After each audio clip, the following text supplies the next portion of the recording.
Hello, today we're going to be looking at non-SI units.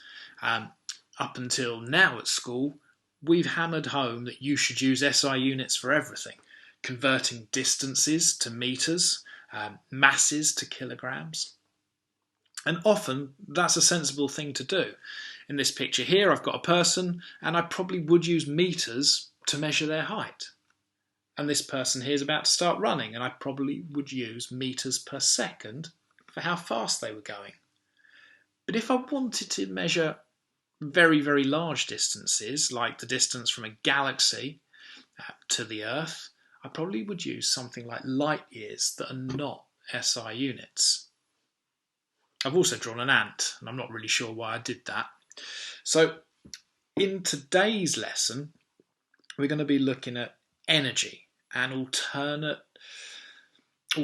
units that we can use for energy, and then we're going to go from there to look at alternative units for mass, which is especially useful when we're looking at subatomic particles. So let's start with energy. And up until this point, we've generally talked about energy as being measured in joules. But joules are not very convenient when you're interested in the energy of a subatomic particle, the energy of an electron whizzing around, because a joule is much too big for that. So we introduced earlier this year the electron volt. And the electron volt is just another unit of energy, and it's equivalent to 1.6 times 10 to the minus 19 joules.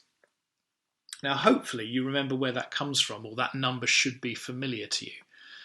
The 1.6 times 10 to the minus 19 should ring a bell because it's the same numerical value as the charge on the electron. So the charge on the electron is 1.6 times 10 to the minus 19 coulombs. So there must be a connection here. So just as a slight aside, where this comes from, I've got a little diagram for you. Here's my diagram, and I've got two plates here, two metal plates, and it doesn't really matter how we've set them up, but there's a potential difference between them. We've got 0 volts here and 1 volt here. And between those plates, I've put an electron. Now, if this is a positive plate, this electron, being negatively charged, is going to be attracted to that positively charged plate, and it's going to gain kinetic energy. It's going to get faster and faster as it moves along between that gap between those two metal plates.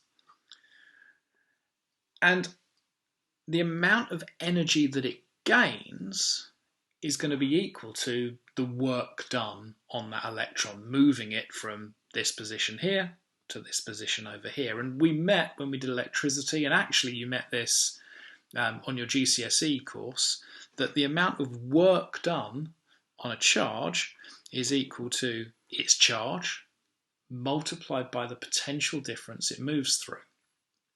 So in this case, the charge on an electron is 1.6 times 10 to the minus 19 coulombs, and it's moving through a gap of 1 volt.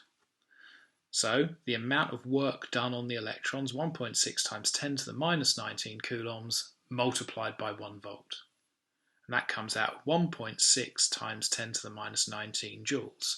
And we call that an electron volt. An electron volt is the amount of energy an electron gains when it's accelerated across a gap of 1 volt. So, what about mass? What other unit could we use for mass? Now, this is where it gets a little bit strange.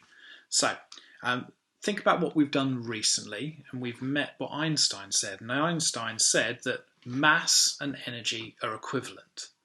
This is basically our E equals mc squared equation. Now, if I gave you a certain amount of energy, you could find out how much mass it was equivalent to. If I knew this in joules, and I knew the mass, well, I'm trying to find the mass, and I know what the speed of light squared is, I could find the mass by saying I'll divide my energy in joules by the speed of light squared. That's possible. But there might be an easier way. In fact, there is an easier way to do this. So let's look at the sort of question that we might get. Question we might get would be, how much mass could be produced from a 1 mega electron volt photon? Okay, so the question's telling me that the photon has a certain amount of energy.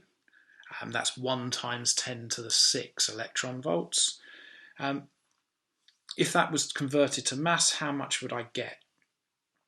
So you might think the first thing that you would do is you'd say, okay, I'll change my electron volts or mega electron volts to joules and then plug it into my equation E equals mc squared. And yes, you could do that, but in particle physics, we actually have a different approach. And we introduce a new unit. And we say something like this. We say, okay, here's my particle, and I'm going to say that that has 1 mega electron volt of energy. Okay, so how much mass has it got? So Einstein said that energy and mass are equivalent. So if it's gotten 1 mega electron volt of energy, we can say that it has 1 mega electron volt per c squared of mass.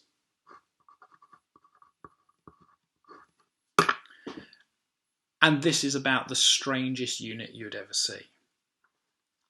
And I need to be very clear now. You do not actually divide it by the number c squared. We just say that a particle that has 1 mega electron volt of energy has an equivalent mass of 1 mega electron volt per c squared. And the unit is the mega electron volt per c squared. In fact, it could be the electron volt per c squared, it could be the giga electron volt per c squared. Any of these things, the powers of 10 are things that you would have to deal with. And you're expected to be able to convert between measuring a mass in kilograms to one of these units. Or vice versa, a question might give you the mass of something in electron volts per c squared and ask you to go the other way. They'll say, what's the equivalent mass in kilograms? So we're going to look now at how you'd go about doing that. So here's an example question, and I'm going to do this in a very long-winded way, and then I'll show you a shortcut afterwards. So the sort of thing you might be asked is, what is 2 electron volts per c squared in kilograms? So we'll start like this. We'll say to ourselves, well, 2 electron volts per c squared of mass, that's equivalent to 2 electron volts of energy. Okay, now if we think this way, suddenly we can work through this because we can just use what we know about electron volts and we can use what we know about the relationship between mass and energy. So first thing I'm going to do is electron volts are no good to us. If I want to end up in kilograms, I'm going to have to at some point start changing to SI units. So I'm going to change the electron volts to joules. And we can do that by multiplying by 1.6 times 10 to the minus 19. Because there are 1.6 times 10 to the minus 19 joules per electron volt. Okay, so if we do that, we can find out that the energy in joules is going to equal 2, because we've got 2 electron volts, times 1.6 times 10 to the minus 19 joules per electron volt.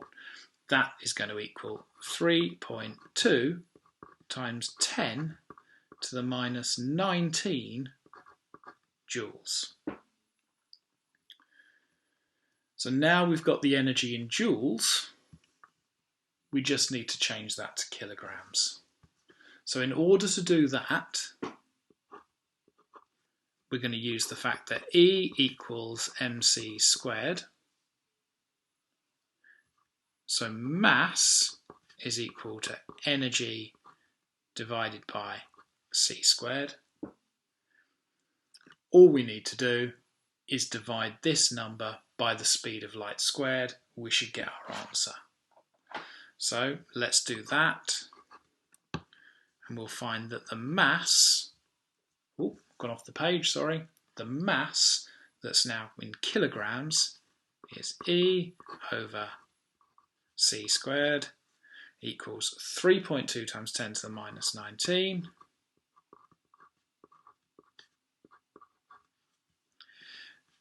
divided by 3 times 10 to the 8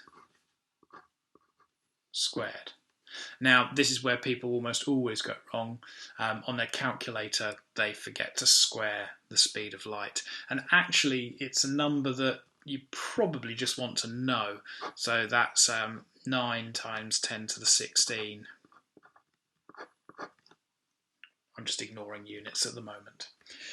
Okay, and if we solve that, it comes out at 3.56 times 10 to the minus 36 kilograms. Unbelievably small.